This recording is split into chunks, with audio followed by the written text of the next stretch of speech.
नमस्कार किसान भाइयों, मैं अजयपाल एग्रीकल्चर यूट्यूब चैनल में आपका स्वागत है।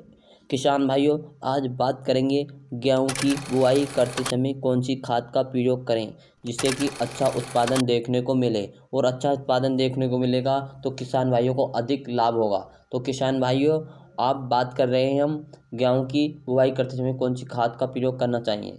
किसान भाइयों, आपको गेहूं बोते समय अच्छी प्रजाति यानी वेराइटी का चुनाव करना चाहिए, जिससे कि आपको अच्छे वेराइटी होगी तो उसमें उत्पादन अच्छा देखने को मिलेगा। तो आप उन्नत किस्में भी हम बताएंगे कि कौन सी आप बो सकते हैं अच्छा उत्पादन पाने के लिए। तो बात करते हैं सबसे पहले कि गेहूं की टाइमिंग यानी कि बोने का समय कौन सा होना चाहिए। तो आप मध्य अक्टूबर से लेकर मध्य नवंबर तक आप अपने गेहूं की बुआई कर सकते हैं। प्रमुख यानी बहुत उपयुक्त समय माना जाता है।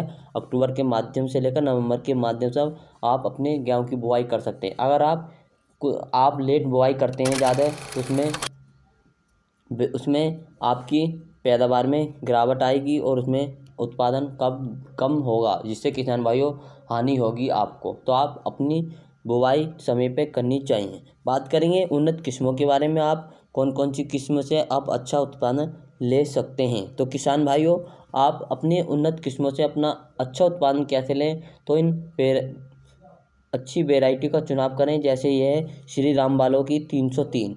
श्री रामबालों की 303 प्रजाति का आप अच्छे तरह से प्रयोग करें, ये बहुत अच्छा उत्पादन देखने को मिलेगा। इसके उत्पादन की बात करेंगे तो बहुत अच्छा उत्पादन है। आप इनों में से ले सकते हैं। दूसरी प्रजाति है GVW 322। GVW 322 को आप अपनी गेहूं के खेत के अंदर बो सकते हैं, GVW 322 को।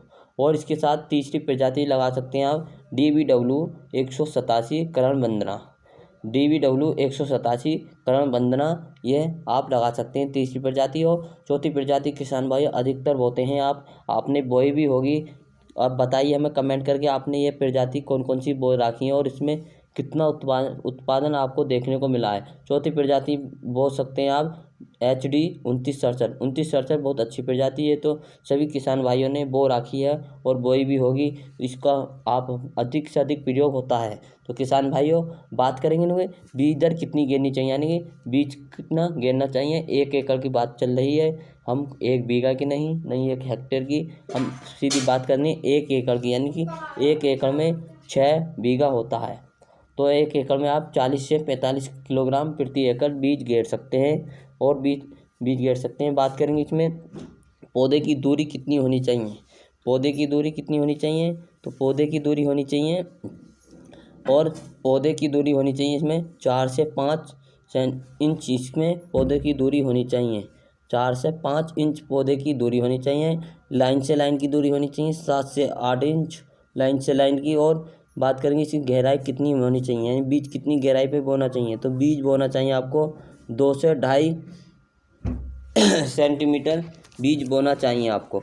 बात कर रहे हैं सबसे पहले कि गेहूं की बुआई करते समय कौन सी खाद का प्रयोग करें। इस बात के लिए हम चर्चा कर रहे थे शुरू में। तो बात करेंगे अब कि गेहूं बोते समय कौन सा खाद का प्रयोग करना चाहिए और अच्छी पैदावार कैसे लें। तो सबसे पहले आपको बेसल डोज के अनुसार आपको 1 ट्रॉली गोबर की खाद 50 यानी 1 ट्रॉली गोबर की खाद आपको 1 एकड़ में गेरनी है और 50 किलोग्राम जिप्सम गेरनी है। इन दोनों को आप जुताई से पहले यानी कि हैरो की जुताई के बाद जो आप रोटोवेटर चलाएं, जब आप इन दोनों को गेर दीजिए। 1 ट्रॉली गोबर की खाद और 50 किलोग्राम जिप्सम, इसी के साथ आप फिर रोटोवेटर चला दीजिए।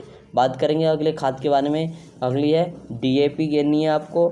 DAP गेरनी है आपको 50 किलोग्राम प्रति एकड़ में DAP। इसी के साथ गेरनी है MOP म्यूरेट ऑफ पोटास, ये गेरनी है आपको 30 kg म्यूरेट ऑफ पोटास। बात करेंगे SSP के बारे में। तो SSP सिंगल सुपर फास्फेट यानी कि 50 किलोग्राम दानेदार वाली गेरनी है आपको 50 किलोग्राम दानेदार वाली गेरनी है आपको, और ये बहुत अच्छी रहती है। इसके साथ आपको अगर आपके खेत में दीमक है तो आप इसी के साथ रीजेंट गेर सकते हैं 5 किलोग्राम दानेदार वाली। रीजेंट 5 किलो दानेदार वाली। बहुत बहुत धन्यवाद हमारे अजयपाल एग्रीकल्चर यूट्यूब पर चैनल पर जुड़ने के लिए। आप सभी किसान भाइयों को हार्दिक दिल से स्वागत करते हैं। मैं अजयपाल एग्रीकल्चर यूट्यूब चैनल आपका सभी का स्वागत है। चलते हैं, बात करेंगे अगली वीडियो में जो आपको नई नई जानकारी मिलती रहे। तो किसान भाइयों, आप हमारे चैनल से जुड़े रहिए।